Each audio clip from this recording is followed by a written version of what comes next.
Thanks for joining us on Over My Dead Body, the podcast hosted by Nichola Reader and Carl Tate that aims to bust those myths about all things funerals and answer the questions you never dared ask. So stick in your earbuds, listen, and then send us your questions for the things we still haven't answered for you. Happy listening. Welcome back to Series 3, Episode 6 of Over My Dead Body on a sweltering day here in the UK. Carl, are you keeping cool? Yes, hi, good afternoon, everybody. Wow, what a scorcher it's been today. How have you been keeping cool, Nichola?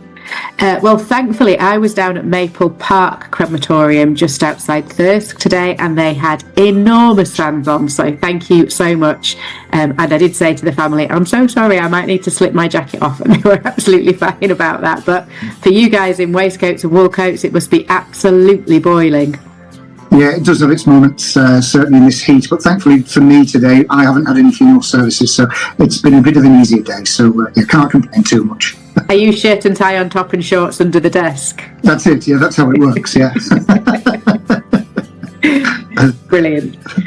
Well, in the last episode of the podcast, you might remember that Steve and I were just on our way heading down to the National Funeral Exhibition. So congratulations to all the guys involved in organising that. It was a really, really good event, really interesting to chat to some of our peers, see what's coming down the pipeline in terms of new equipment, new ideas.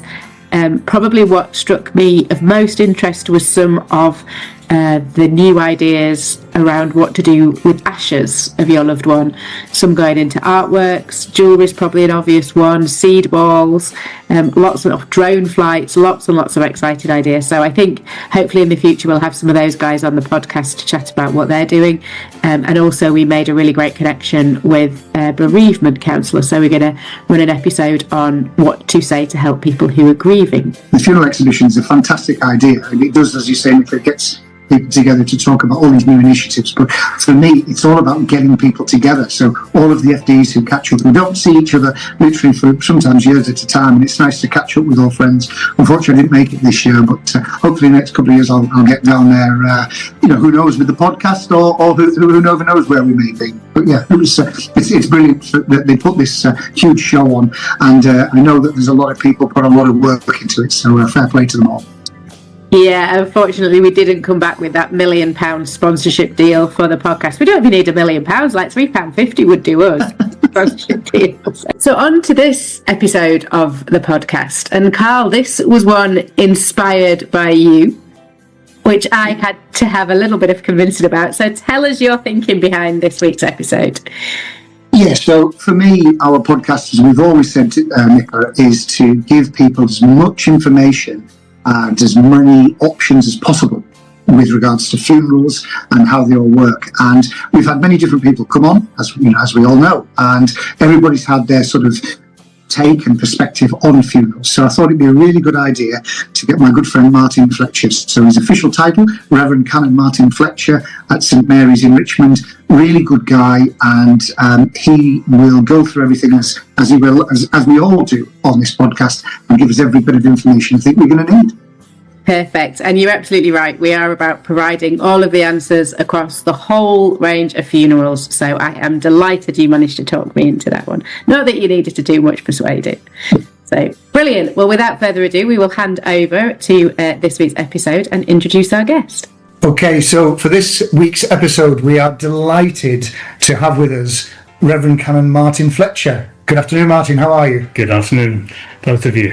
It's great to be here on this hot afternoon. It's a little warm in here, isn't it? So, Martin, for those who don't know you, who are you and what do you do and what do you represent? Okay. Well, I'm the director of St Mary's Church here in Richmond, and Richmond is part of a united benefice which includes Hudswell and Downholme and Mast, villages just outside the town. And so I oversee the churches in these villages as well as in Richmond. I'm the rector, as I say, so part of our role as the parish church is to provide what we call the occasional offices for everybody who lives in the town. So if somebody wants a baptism or a wedding or a funeral, they're most welcome to come to us and we will do what we can for them. Fantastic. So throughout this episode, Nichola is here with us. I am. But I'll sort of take the lead as such. Not that Nichola isn't involved in the church in any way, shape or form, but we just don't want you to burst into flames, Nichola, do we? Well, Nichola is just ignorant on this topic, so I feel like I'm not qualified. I'm really looking forward, actually, to learning from you, Martin, because I haven't been to many funerals in a church, and I certainly haven't ever put one together, so I'm really interested in hearing what you have to say. Please, Nichola. So, Martin, for me, as a funeral director, when we go to see families and we speak to them, ultimately the questions that we ask, the first questions are we looking at a burial or a cremation? And then following that is, what service are we looking for? Are we looking at a religious service or a non-religious service? And of course, if the answer is non-religious, then it's a call to Nichola. And then depending on the religious service as such, it potentially is a call to you or any other minister. So to the listeners, basically, what is a Church of England service? Okay, well, they've changed over the years. And in the old days, when we used to have the Book of Common Prayer, there was a set form of funeral service, which didn't even mention the person's name. Wow. It was very impersonal. And over the years since then, it's become much more individual and personal. So yes, we do have what we call a liturgy, an order of service, a form of service, which we adapt for each case. But we try to make it as personal as possible, just like we do for weddings. We say to wedding couples, this is your wedding. We're not going to tell you how it should be. So you tell us what you want. And in many ways, a Church of England funeral service, whether it's in church or at the crematorium, is the same.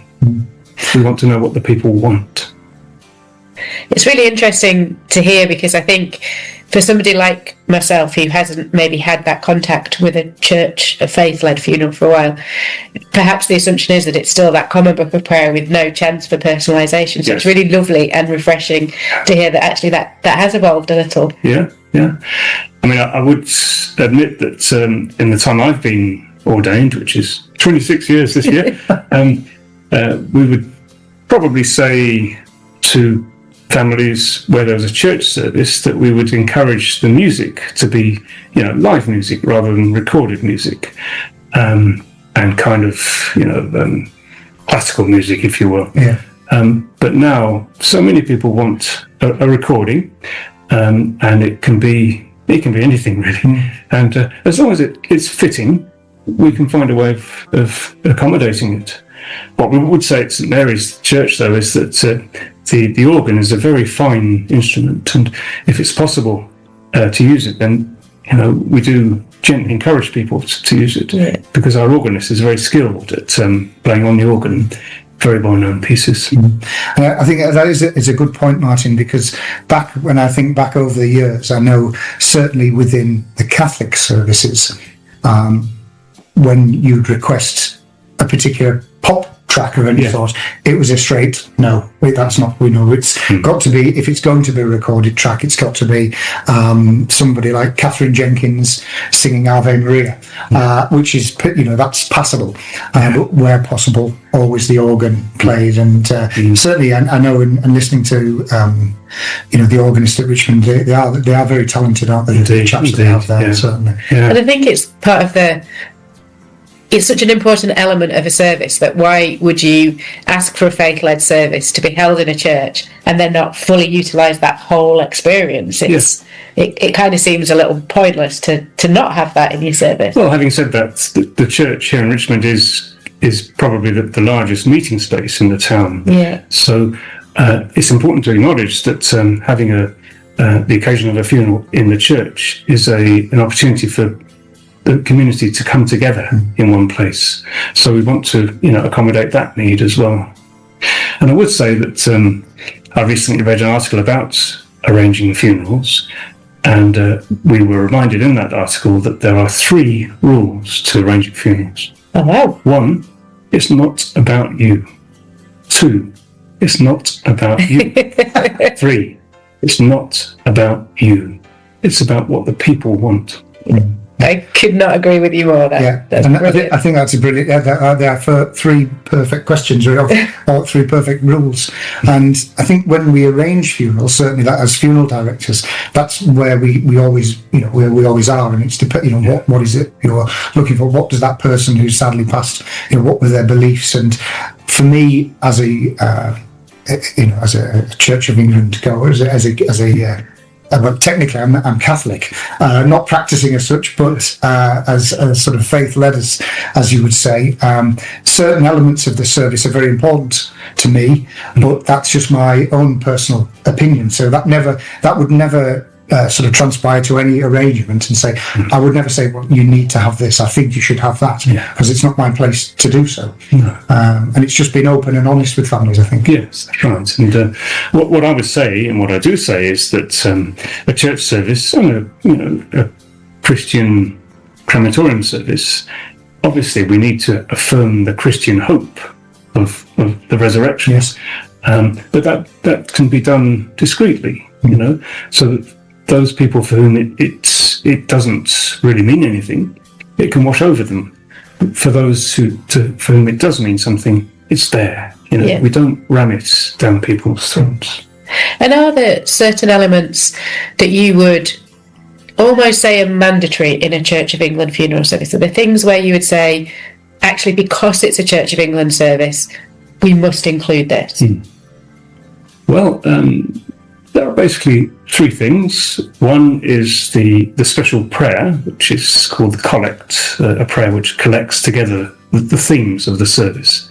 So the collect affirms the Christian hope, that all who have died in the love of Christ will share in his resurrection. That's the Christian hope, and that's built into that prayer. Next, we want to have the commendation, where we're commending the person who's died to God's mercy. And the third is the committal, the prayer of committal, where again we affirm the Christian hope. Sometimes, if after the church service there's the committal takes place in the crematorium, then we wouldn't have the prayer of committal in the church. We'd leave it until we're at the crematorium. But basically, those three ingredients are mandatory.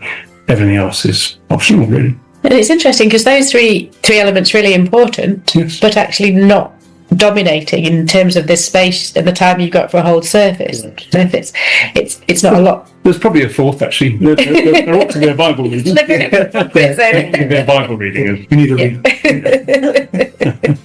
But I think that's a really important point, because, again, going back over the years, we would have vicars who would certain vicars who would sort of almost say, look, this is what we're going to have, this is the hymns. Whereas now, times are changing, so is the church as such, isn't it? Both, for weddings and for funerals. One thing that's kind of become less common, really, in recent years, probably since COVID, is that towards the beginning of the service, there are what's called the prayers of penitence, where, I as minister would say the prayer, but people can join in a way that's fitting for them. Because sometimes if we lose somebody, we regret not being able to say what we wanted to say to them before they died, or we regret saying what we did say. And sometimes we can be beating ourselves up for this. So the prayers of penitence is simply a way to let that go completely. But we don't enforce that. We just offer that as an opportunity if people would value that opportunity. Apologies to all of our listeners if you heard a slight intermission there. We just had to deal with a moth, and that's the problem with having all your windows open. So back to Carl. I'm sure you were saying something really interesting before that break. So we were talking about the services. Yeah, I think it's worth just mentioning that the service we offer, it's not just taking the service. It's there is the pastoral care aspect as well. So we do the funeral service. And then, depending on what the family wants in terms of a burial, be it a burial of a body or burial of ashes, we can do that. We can say suitable prayers, at those points. And when it's the burial of ashes, it can sometimes be several months after the person has died. And so it's another opportunity for the families to come together. And, basically it's closure for them. And we want to acknowledge that, when they're ready to come for that point. So it's a really important way to keep in touch with people. And then we offer, where necessary, any bereavement support. So we keep in touch with people. We don't just disappear once we've done the service. We keep in touch with people. And if they need us, we're there for them. Yeah, I think that's something that we've spoken about on the podcast on previous episodes. That as funeral directors, we go in, and it's almost that short space of time. Really, within a month of we meet people for that month, and then after that, it's sort of we're finished as such. And I think that's an important part of that you mentioned is that aftercare as such, because funeral directors really, some families welcome calls from funeral directors, and others really aren't, really don't even want to speak to you ever again. So it's an important point, that. And then we have the annual memorial service. We call it a service of light, and this is November time, remembrance time. And so we invite everybody for whom we've taken a funeral in the previous year to come back, the families, and that's when the person's name is read out, and the family can light a candle, or several candles if they wish to. It's in memory of their loved one. That service for me is a really, really important one for, as you say, for families to come together and just share that moment of lighting the candle. I went to Ripon Cathedral last year for the Oakleaf service, and I must admit, genuinely hand on heart, I wasn't 100% certain on what I was going to, but it was such a powerful service because obviously people had been unfortunately killed in road traffic accidents, and there was a lot of families there who were in they were really upset. It was a really difficult time for them. But just that half an hour service, you could see the spirits lifting them. And yes, it was difficult at times, and there was no hard and fast rules of where you had to sit or what you had to do. People were getting up and coming back in, and it was a lovely little service. That. And sometimes if a couple have been married for many years, and one of them dies, then the other is left completely bereft, very isolated. And so if people wish to, we offer an extended family, a church family, for them to join and make new friends and find a new sense of purpose by being part of something bigger than themselves. It's funny but very often when I go to see families and we're talking through somebody's life, faith may have been quite a big part of their younger life, and then adult life takes over. So they have families, they have work, they're busy. And then when they lose their spouse and they find themselves with free time and a little bit lonely, actually quite a lot find their way back to the church as well, and it kind of comes full circle. Yeah, that's absolutely right. And that sense of family is really important. And I think you're right, Carl, it's, as a celebrant, my aftercare isn't as strong as it would be in the church, because I don't think people want to see us in the same way they would welcome seeing you come through the door. I can't bring them the same comfort that you can. So I have a question for you, coming from a listener perspective, in terms of if they're preparing for a faith-led service for a loved one, how far can they go with some of the kind of more humorous elements, making it really light-hearted, laughter, all those things kind of we get asked for as celebrants. Church feels like it's a little bit more serious, but is there still a place for laughter and humour? Yes, absolutely there is. And it's kind of essential. No, we need to, there need to be light moments. So whether that's through the choice of the music, that's one way for people to raise a smile. And certainly, whether it's what I say based on what I'm told about the person who's died, or if it's a family member or a friend of the family speaking about them, if it can be humorous, then it should be. I've seen over the years increasingly the request for people to come to a funeral dressed in bright clothes, rather than dark clothes. So there is a general lightening of the mood, I'd say. And we less often now call them funerals. They're more celebrations of the life of, you know. Yeah, absolutely. But the structure is still the same. I think me and Nichola actually were talking earlier before the podcast, and it's this huge explosion of independent celebrants and non-religious services, which have some of the pioneers of services. They are fantastic, but that's each to their own. And I think that the church and the celebrants have started to come together a little bit more, haven't they? Or would you disagree? I don't know. As a funeral director, I see more of a unity than going their separate ways, which I think is a great thing. Yes, no, I totally agree. And it was lovely to work with you, Nichola, in that service we had at the church just before Christmas last year. We were there for the people, weren't we? We were. We were working together. We were. And you wrote a beautiful poem. I'll never forget that. And also, I remember earlier in the year, last year, you conducted a funeral service, which I attended. And then I took over afterwards when there was a burial in the churchyard. Absolutely.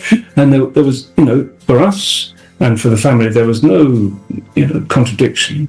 That it just felt right, didn't it? It did. It absolutely did. And it was so nice to feel that collaboration of a really clear understanding of what role each of us was playing. So the part that I took in the village hall to start with was very much focused on the person, the story of their life, some photographs, some readings that were important to the family. Yes. And then at that point, actually, they were very clear they wanted that kind of faith-led committal. They wanted that recognition of faith and that commendation, and it just worked perfectly. It did. Yeah. And it was just the family who attended the second bit. Absolutely, yeah. Everybody else stayed in the village hall and for a glass of wine, me included. So. And when you go to see families, Martin, how many of those families will you already know? But there must be some strangers that you're going to meet as well that aren't people who are frequently in the church. Mostly it's people I don't know, because Richmond is a big place. It is. But there is a different dynamic if I do know the family, and I personally take great comfort from that. If I've known the person. For me, it's more meaningful if I'm talking about them and saying prayers for them,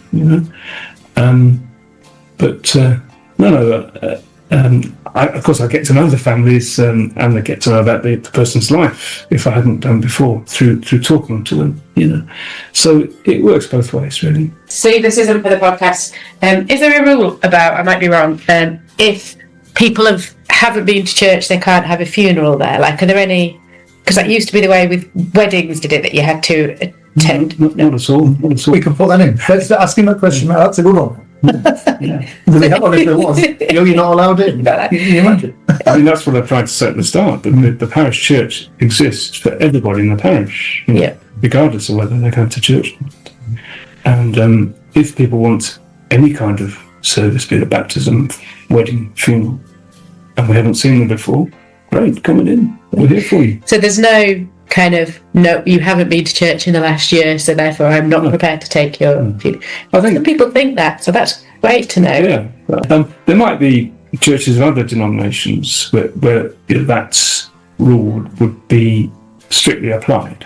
Okay. But not in the parish church, which is there for everybody in the parish. So we should reiterate that you're here representing Church of England. Yes. That is, so everything that we're answering will be relevant to the faith that you operate within. That's right. Yes, because the Church of England is its sort of strapline is it's a Christian presence in every community. Yeah. So we're there for everybody in that community. In good times and difficult. And I think it is certainly the case in Richmond, is that St Mary's, as you've already mentioned, is a huge gathering place. We can fit hundreds of people into that church. Yes. And sometimes when families are thinking about funeral services. They sometimes think more about the venue and the size than what the service actually is going to entail, which sometimes causes a little bit of a problem in that respect, sometimes because they're wanting the venue but not not the services of Church of England. So. And I think on top of that, some people feel that maybe because their loved one or they haven't been to church, regularly, that they're somehow not welcome or not wanted. But that's absolutely not the case. We welcome everybody. And do you ever walk into that situation where perhaps a loved one's wishes have been for a faith-led service, but their family were maybe expecting it would be more a non-religious service held in a crematorium, and you've kind of already got that resistance, and you're trying to kind of just find a balance between managing their expectations, delivering what the deceased wanted. That's quite tough. Well, I think often it's the case that the family would want their loved one's wishes to be followed. But as I said earlier, we don't ram the religion bit down people's throats. So, it's there for people who have the eyes to see it, but if they don't have the eyes to see it, it's not there, So, the Church of England is very good at treading that middle path, Yeah. It can be very gentle and subtly and appropriately faith-led, but not so that somebody feels alienated if they don't have faith themselves. Yeah. And that's often with the Lord's Prayer included in services that I do, and I know every minister, every faith will have a different view on whether celebrants should or shouldn't do that. From my perspective, it's about delivering what a family want and what brings them comfort. And very often they will talk about the Lord's Prayer is about the most I feel comfortable doing, but they'll say that feels like we've acknowledged and recognised somebody's faith without misleading anybody that it is a faith-led service or that I'm acting in any way that I'm not qualified to do. But it does bring people comfort, particularly if you've got a more elderly person and an elderly congregation. Yes, and sometimes Psalm 23 is well, for the same reason. Yes. Yeah. I would say that at Blackburn Cathedral, they're very good at reaching out to their local communities. And one member of the staff of Blackburn Cathedral, his wife is a celebrant. And so they offer that service, a celebrant-led funeral, whether it's in the cathedral or nice, or in the crematorium. Nice. But it's a celebrant who's leading it. And on that topic, this might be a controversial one. So this is perhaps your opinion rather than Church of England opinion. What's your view on celebrants who act as a celebrant but also as a faith leader and do both types of services? Do you feel comfortable with that? Well, if there is integrity, then of course I would feel comfortable. I do recall many years ago as a crematorium, nowhere near here, in the vestry area afterwards, meeting a celebrant who was dressed up as a bishop with a purple clergy shirt and a dog collar. And I felt very uncomfortable with that. I think he was probably wanting to give people comfort by looking like a vicar, well, a bishop actually. But to me, there is no integrity in that. Yeah. And I've been to, for family members, celebrant-led services where, we've had the Lord's Prayer or a psalm said, but it's quite clear that the celebrant doesn't really, inhabit the words. Yes. They're just words. And you can kind of tell. Yeah. I think that is a really good point on that, because there are celebrants who are literally just reading from a script, and you can tell that they really don't understand what they're saying in that particular in that particular sort of setting of Psalm 23. The Lord's Prayer, a lot of people do know, but you can tell that the people who are delivering the service, that they've done their research or they know what they're saying. I think that is a fair point. As long as the integrity is there, then why not? And I think that's for me, if I'm delivering Psalm 23 or Lord's Prayer, or even singing a hymn, which I've got a terrible singing voice, but people wish I wouldn't join in, but I do.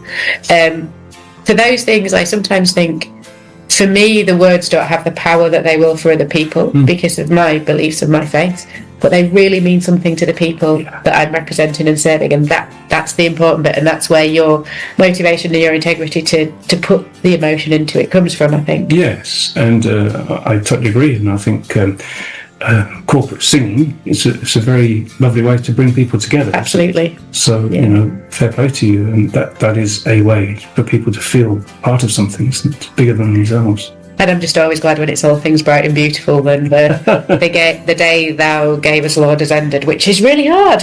So morning breath broken is quite hard too. So conscious of how much of your time we're taking up today, Martin, and I'll come to Carl for closing questions in a minute, but I think what I've picked up from yourself in this conversation is that genuinely there's a desire to serve your community and your people and the people that need you, and you're pretty much open to offers. So if somebody has an idea about how do we represent my loved one, can we do this, they should just come talk to you. Absolutely, yes. And for example, there's going to be a funeral next week in the church, and the family want there to be a slideshow shown on our big screen before the service starts, a sequence of photographs of their loved one, and so we can do that, and we can also live stream the service, so members of the family who can't get to the church can still feel part of it. And that's a really important point, because sometimes in that decision of church versus crematorium, it can sometimes be, I want those services but I can't get them in a church.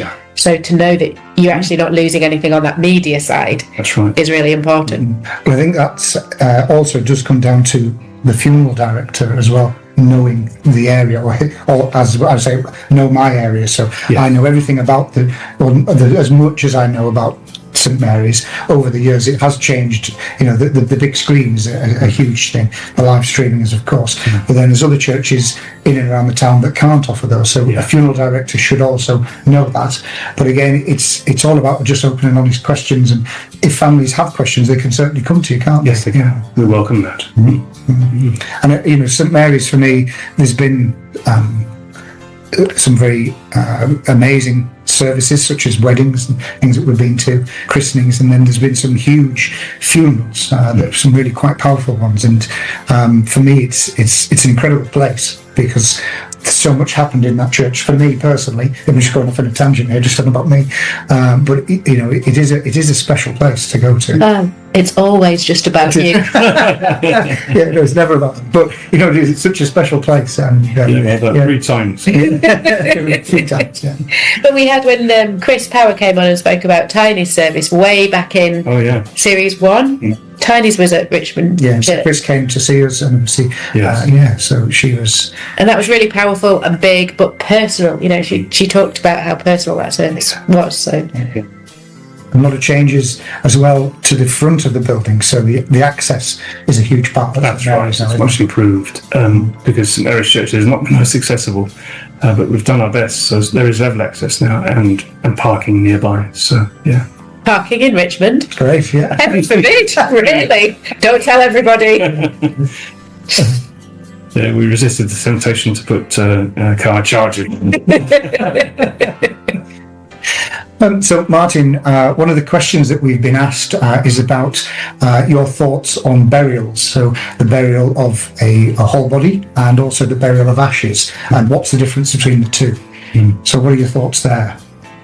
Well, if a funeral service in some way affirms the Christian hope of the resurrection for all people, then you'll have noticed that in churchyards, all the graves face east. Notice that, and the reason for that is because come the general resurrection, when people rise, then they will rise to face their Lord, who will be coming from the east. That's the general idea. And so there are have been some people over the years who would never want to be anything other than buried, because they feel that if they don't have the opportunity to rise from their grave, in one piece, then they'll miss out on the resurrection. But I think that sense is diminished. But it's still the case that when an ashes casket is placed in an ashes plot in the churchyard, they still face east, in the sense that the name plate is that way round. Now, I do have great sympathy for people who feel that they would like some of their loved ones' ashes to be buried in one place, and some of their loved ones' ashes to be buried in another place, and some to be scattered in the river or whatever. But if we are thinking about the integrity of the resurrection, then if people's mortal remains have been split, then you wonder how that's going to work. Mm-hmm. But it doesn't do to think too deeply about that, because we're talking about ashes. So personally, I'd be very happy to be cremated. I'd probably be less happy about my ashes being split. Yeah. But that's a point. Thoughts about that? So we're not splitting your ashes. That's fine. Thanks, Carl. Yeah. But that's just me. Yeah. Interesting. Yeah, that never even crossed my mind, but yeah. So it is interesting to think. Yeah. Yeah. I've been buried. Are you been buried? Yeah. St Mary's. Service at St Mary's, and then burial at Richmond. Yeah. So I tell you something we saw at the National Funeral Exhibition, which I think is a really lovely idea, is ashes placed inside little seed balls, and you can give those seed balls to your family and friends, and then you plant them in your garden and the flowers come up, and theoretically that's your loved one's love blooming year after year. And I thought, well, if you are comfortable with that thought of ashes being split, that's quite a nice idea. It's better than jewellery. Jewellery and tattoos, yeah. It's vinyl records. All different, yeah. Yeah. But what happens if you move house? I know, that's the one downfall. I was like, do you have to dig that up and take it with you? Or, although I do worry, I think we've talked about it before, we buried a dead rabbit in a massive container in the back garden of our old house, and sometimes it still worries me, thinking, what if they dig up that garden and find that massive plastic container, and they think, oh, these bones, let's just see what they... Anyway, sorry. You're right, we're safe there. We've got off at a tangent again. It's that time. Yeah, I was once involved in a service where there was a burial afterwards, but in the person's back garden. Oh, yeah. And you did wonder what would happen if the family decided to sell the house. There must be a rule about what you have to do in those circumstances. Yes, yeah. So, it does happen. Unfortunately, I've done quite a few. So farmers have been buried on their own land. Yeah. There's certainly been people in and around Richmond who are buried within their own land. And Hal, is there anybody in our back? There's no one in your back garden. Thank you. Fine. You're safe. There's no one in mine either. But yeah, Got to be in mine. Yeah.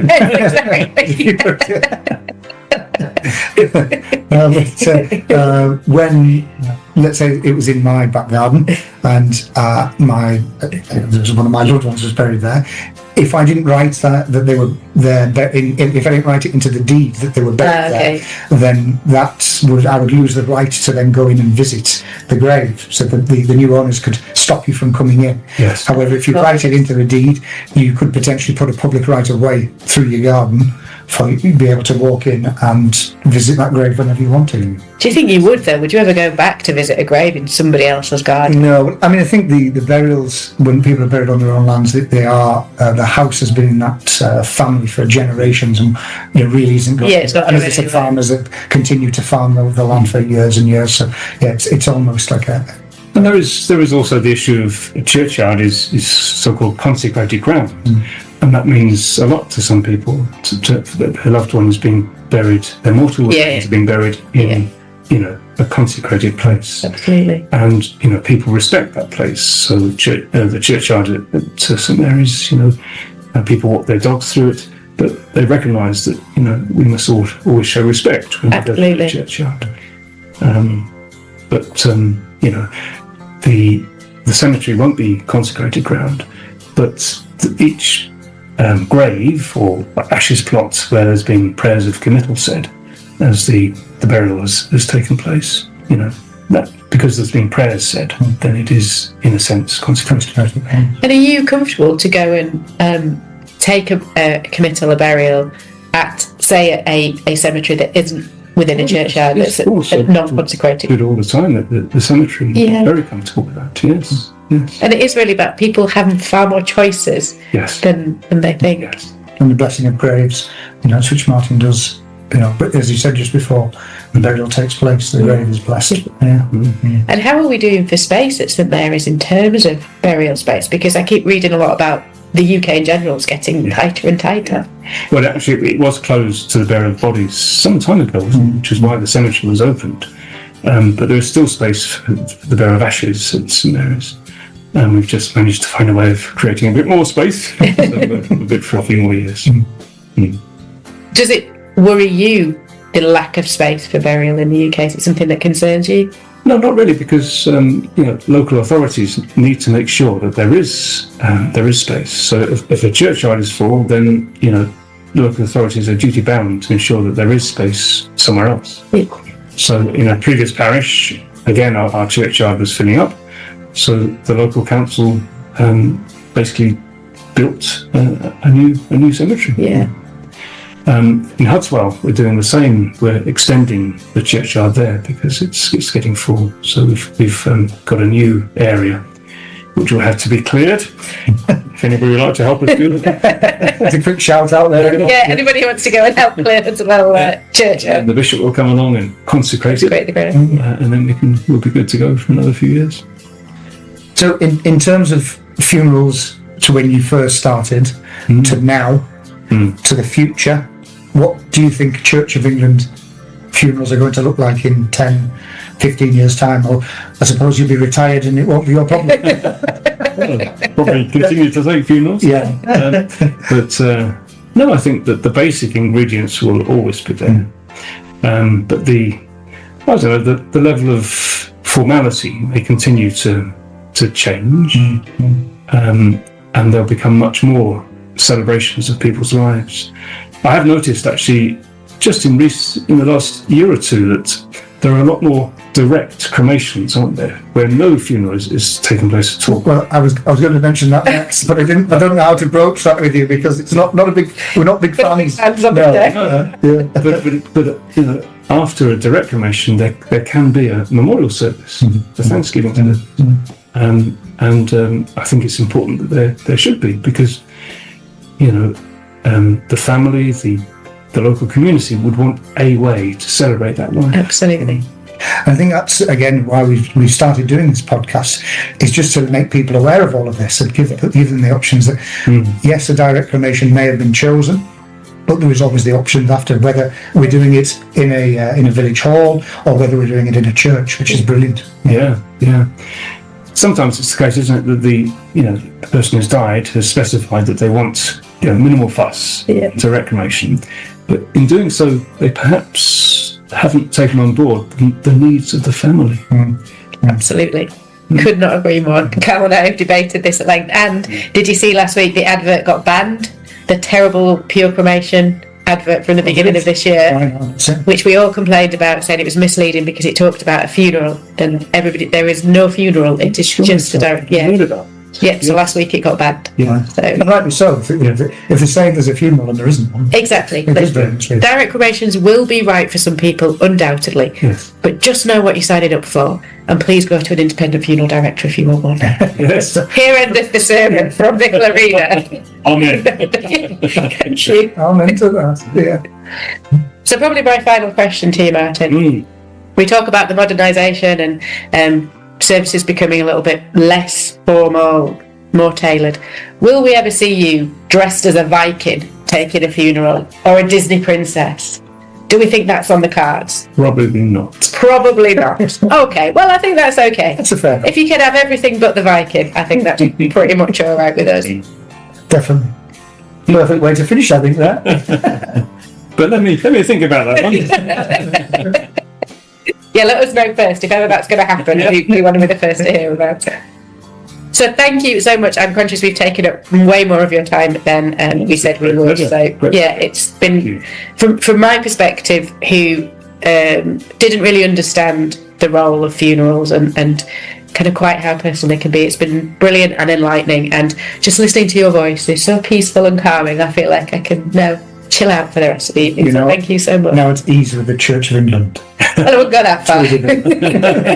I'm at ease with Martin. Yeah, yes. Remember, Church of England is at ease with you. Yeah. Thank you. Well, yes, that does make me feel better. So I think that just about wraps up the episode for this week, unless there's anything else you want to add, Carl?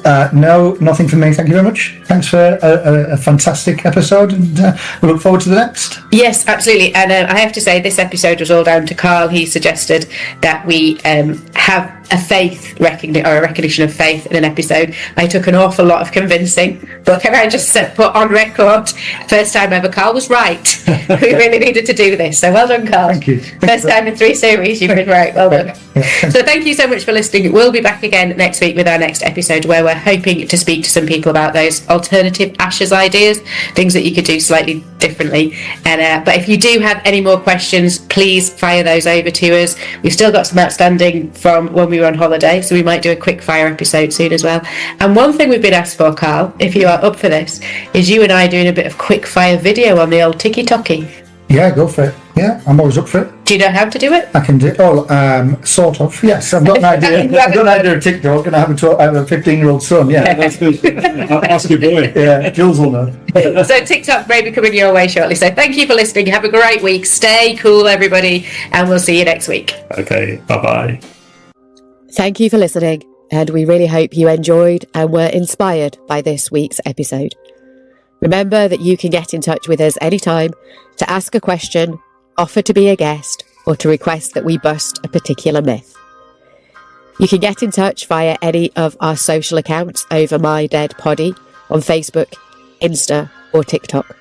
Or you can drop us an email at overmydeadpoddy@gmail.com. Just a reminder that whilst all of us work in the funeral industry, none of us are fully qualified grief counsellors. And therefore, if you've been affected by any of the issues that we've discussed today, we highly recommend that you seek out professional or medical support to help you with those conversations.